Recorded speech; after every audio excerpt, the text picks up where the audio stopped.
Assalamualaikum warahmatullahi wabarakatuh. Kami dari kelompok 3, kami akan mempresentasikan hasil diskusi dari kelompok kami. Next slide. Sebelumnya perkenalkan, ini nama anggota kelompok kami. Yang pertama ada Nisha Alfedila Putri, ada Nur Ayla Dewi, Nur Hoirudin, Radit Adiba Intra Cahya, dan Syafira Putri Ramadhani.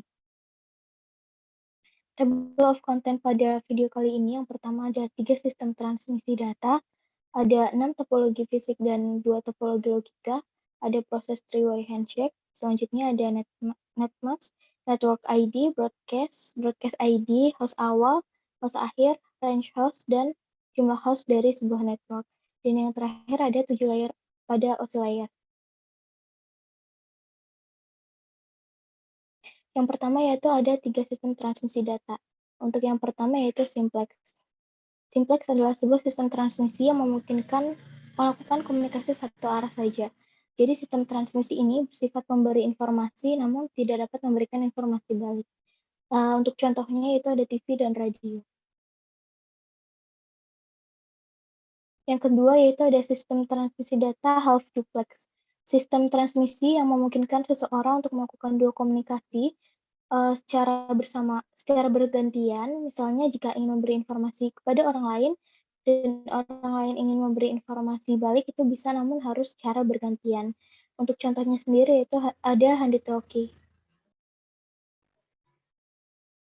Yang ketiga yaitu full duplex atau sistem transmisi yang memungkinkan seseorang dapat melakukan dua komunikasi secara bersamaan. Berbeda dengan half duplex yang harus bergantian, full duplex ini bisa memberikan informasi secara bersamaan. Untuk contohnya itu ada smartphone. Yang kedua ada 6 topologi fisik dan 2 topologi logika pada jaringan komputer. Yang pertama topologi fisik dan topologi logika. Topologi berasal dari bahasa Yunani topos dan logos yang berarti ilmu tata. Jadi topologi jaringan adalah ilmu tata letak jaringan. Dibagi menjadi dua yaitu topologi fisik. Yang pertama topologi fisik, struktur rangkaian dari suatu jaringan atau bagaimana sebuah jaringan didesain. Yang kedua topologi logik, yaitu topologi yang menggambarkan hubungan secara logika yang terjadi pada masing-masing komputer dan dalam jaringan. Jenis topologi fisik yang pertama topologi bus, yaitu topologi yang banyak dipergunakan pada masa penggunaan kabel spaksi menjamur. Contohnya acara pada meeting kantor. Topologi ini memiliki karakteristik sebagai berikut. Yang pertama merupakan satu kabel dan yang kedua ujungnya ditutup di mana sepanjang kabel terdapat node-node. Yang kedua umum digunakan karena sederhana dalam instalasi. Yang ketiga signal melewati kabel dalam dua arah atau pengiriman data bersamaan. Kelebihan, harga pemasangan lebih murah jika dibandingkan dengan cara star karena harga kabel digunakan lebih murah. Yang kedua, cukup mudah. Kekurangan apabila terjadi kabel putus, semua komputer tidak dapat digunakan. Yang kedua, sering terjadi collision atau tabrakan file data yang dikirim. Yang ketiga, pengembangan ke arah yang lebih luas mengalami hambatan. Yang kedua, topologi star. Topologi berbentuk jaringan yang berupa konvergensi dari node tengah ke setiap node atau pengguna. Contohnya bisa digunakan pada warnet karena jika salah satu klien bermasalah tidak mengganggu klien lain. Topologi star memberikan karakteristik yaitu node berkomunikasi langsung dengan central node, traffic data mengalir dari node ke central node dan kembali lagi. Yang kedua, mudah dikembangkan. Kelebihan dan kekurangan. Satu kabel node terputus, yang lainnya tidak terganggu. Yang kedua, terhadap lalu lintas jaringan yang sibuk. Yang ketiga, penambahan dan pengurangan stasiun dapat dilakukan dengan mudah. Berikut kekurangan, jika node tengah mengalami kerusakan, maka seluruh rangkaian akan berhenti. Yang kedua, boros dalam pemakaian kabel. Yang ketiga, hub bagian tengah jadi elemen kritis karena kontrol terpusat. Yang ketiga, topologi ring, yaitu topologi jaringan berbentuk rangkaian titik yang masing-masing terhubung ke dua titik lainnya. Contoh penggunaannya cocok digunakan pada kondisi di sebuah rapat yang dimana susunan jaringan anggota berbentuk lingkaran. Karakteristiknya sebagai berikut. Yang pertama, lingkaran tertutup yang bersih node-node. Yang kedua, sederhana dalam layout. Yang ketiga, signal mengalir dalam satu arah. Kekurangan dan kelebihan. Yang pertama, hemat kabel. Yang kedua, tidak akan terjadi tabrakan pengiriman data. Kekurangannya, peka kesalahan sehingga jika terdapat gangguan di sebuah node mengakibatkan terganggunya seluruh jaringan. Yang kedua, pengembangan jaringan lebih kaku. Yang ketiga, sulit mendeteksi kerusakan. Yang keempat, topologi extend star, yaitu kombinasi karakteristik antara topologi star dan topologi bus. Kelebihannya dapat terbentuknya suatu kelompok yang dibutuhkan pada setiap saat. Kekurangannya, apabila simpul yang lebih tinggi kemudian tidak berfungsi. Yang kedua, cara kerja jaringan pohon ini relatif menjadi lambat. Contoh penggunaannya digunakan oleh suatu jaringan di sekolahan yang dalam kondisi memiliki sebuah server data utama yang diakses di lab komputer. Yang kelima, topologi mesh, yaitu topologi yang memang didesain untuk memiliki tingkat restorasi dengan berbagai alternatif rute atau penjaluran yang biasanya disiapkan dengan dukungan perangkat lunak atau software. Topologi ini cocok digunakan dalam suatu jaringan yang tidak akan terputus. Kelebihannya, yang pertama relatif lebih mudah untuk dilakukan troubleshoot. Yang kedua, hubungan DTZ link menjamin data langsung dikirimkan ke komputer. Yang ketiga, privacy dan security pada topologi mesh lebih terjamin. Kekurangan membutuhkan banyak kabel, rumit, dan biaya lebih mahal. Yang kedua, sulitnya pada saat melakukan instalasi dan melakukan konfigurasi ulang saat jumlah komputer dan peralatan yang terhubung semakin meningkat jumlahnya. Selanjutnya, topologi hybrid.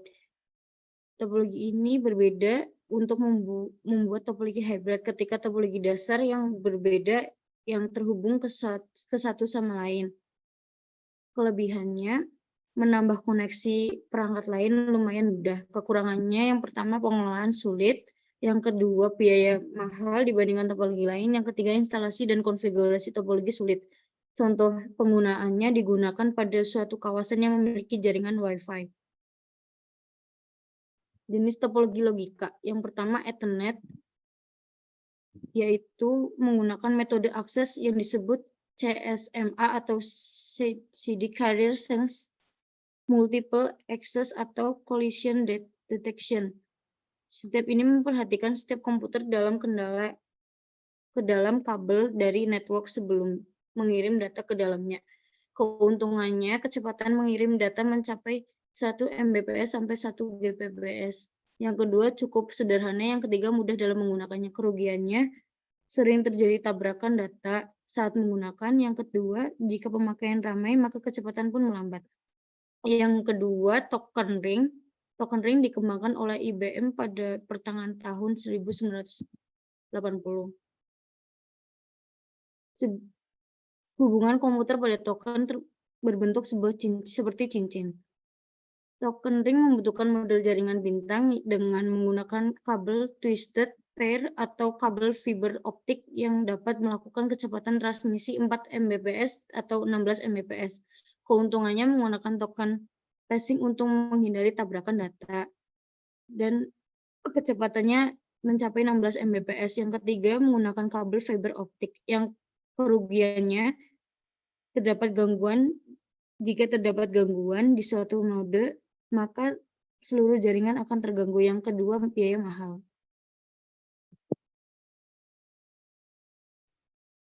Selanjutnya yaitu proses three-way handshake.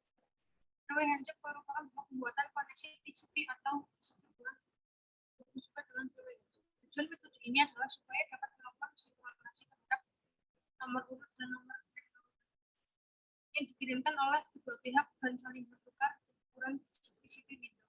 Paket dapat digambarkan sebagai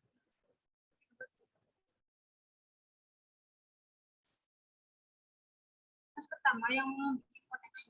akan mengirimkan sebuah segmen TCP dengan client diaktifkan kepada host kedua yang mau diajak bagi komputer.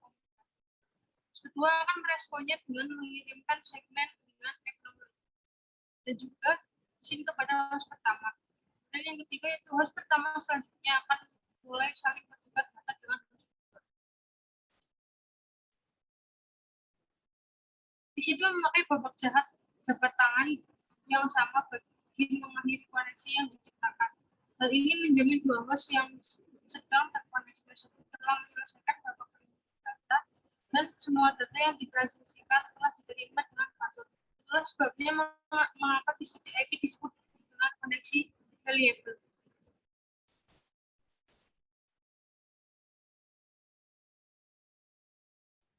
Selanjutnya ada 7 lapisan OSI layer. Ada 7 lapisan OSI layer. Yang pertama itu adalah application layer. Application layer pada OSI adalah pusat terjadinya suatu interaksi antara user dengan aplikasi yang bekerja menggunakan fungsionalitas sebuah jaringan. Lapisan ini menjadi layer paling atas dari model OSI. Contoh beberapa protokol yang ada di layer application pada OSI adalah HTTP, FTP, SMTP, dan lain-lain. Yang kedua itu ada presentation layer. Lapisan presentasi berfungsi untuk mengidentifikasi sintaks yang dipakai suatu host jaringan untuk berkomunikasi. Layer ini perlu memberi enkripsi serta deskripsi data yang nantinya akan dipakai dalam layar aplikasi. Pada layar presentasi, data akan terenkripsi dan deskripsi otomatis melalui sistem. Beberapa protokol yang berada pada layar ini adalah MIME, TLS, SSL, dan lainnya. Yang ketiga ada sesi layar. Layar sesi memiliki fungsi untuk mengendalikan dialog maupun melakukan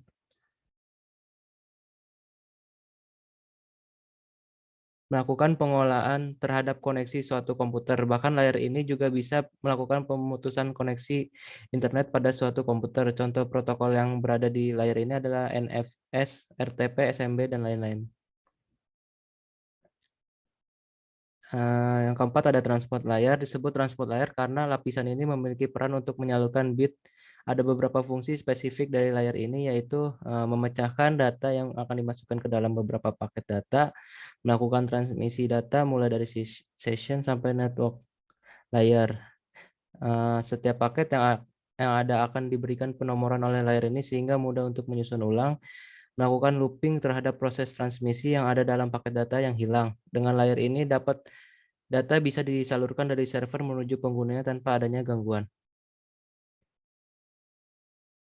Yang kelima ada network layer. Layar network pada OSI ini bertugas untuk mendefinisikan alamat IP sehingga setiap komputer dapat saling terkoneksi dalam suatu jaringan. Fungsi lainnya adalah melaksanakan proses routing dan membuat header untuk setiap paket data yang ada. Yang keenam ada data link layer. Fungsi utama dari data link layer adalah untuk memeriksa bila terjadi kesalahan dalam menyalurkan transmisi terhadap bit data, di mana kesalahan tersebut kemungkinan besar terjadi di layar pertama. Pada layar ini juga terjadi koreksi kesalahan, pengalamatan hardware pada MAC address, dan flow control. Yang terakhir ada physical layer. Layar fisikal pada OSI adalah lapisan yang berfungsi sebagai transmisi terhadap bit data. Jenis sinyal yang dipakai pun tidak sembarangan, sehingga memungkinkan penerimaan sinyal dengan baik. Jenis sinyal pun harus didukung media fisik, misal kabel, infrared, cahaya biasa, frekuensi radio, dan tegangan listrik. Setelah layar ini menyelesaikan tugasnya, maka akan diteruskan kepada layar kedua.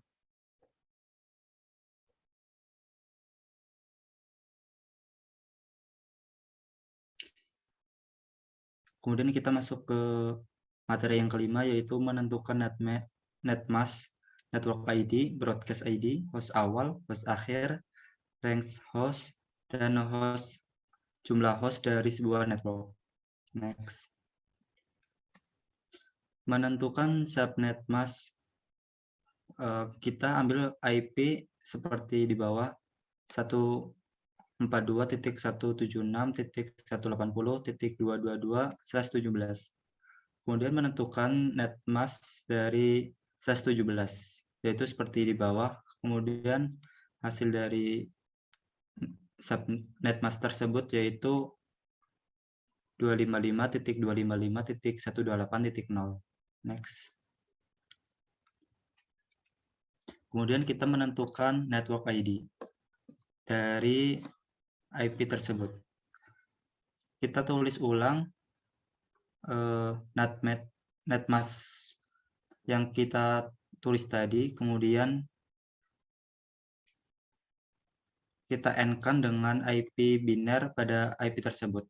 Kemudian hasilnya seperti yang ada di gambar tersebut dengan hasil network ID yaitu 142.176.128.0. Next. Kemudian kita menentukan wildcard ID. Wildcard kita hitung dari subnet mask yang berjumlah 255.255.255.255. Kita kurangi dengan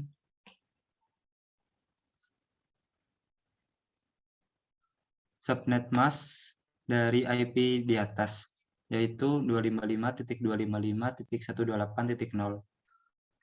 Kemudian menjadi hasilnya yaitu 0.0.127.255. Next. Kemudian kita menentukan broadcast ID. Broadcast kita hitung yang pertama dari jumlah wildcard yang kita hitung di atas, kemudian ditambah dari net ID. Kemudian hasilnya yaitu 142.176.127.255. Next. Kemudian menentukan host ID awal. Host ID awal yaitu jumlah net ID ditambah 1. Net ID tadi kan 142.176.128.0. Kemudian kita tambah 1 menjadi 142.176.128.1. Next. Kemudian untuk menentukan host ID akhir yaitu broadcast, jumlah broadcast dikurangi 1. Broadcast tadi yaitu 142.176.255.255 dikurangi 1 menjadi 142.176.255.254. Next.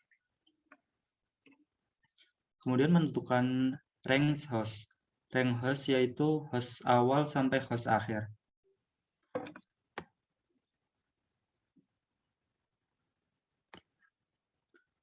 Yaitu 142.176.128.1 sampai 142.176.255.254. Next.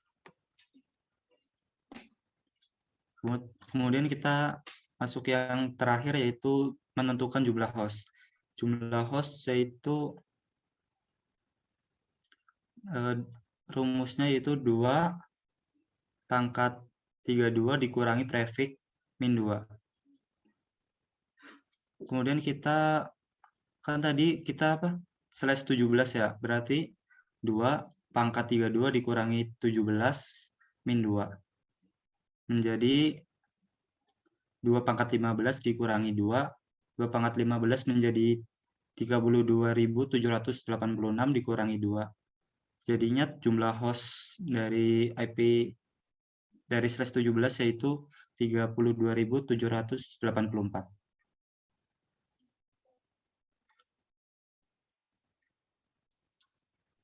Sekian presentasi dari kelompok kami. Apabila ada kesalahan, mohon maaf. Terima kasih. Wassalamualaikum warahmatullahi wabarakatuh.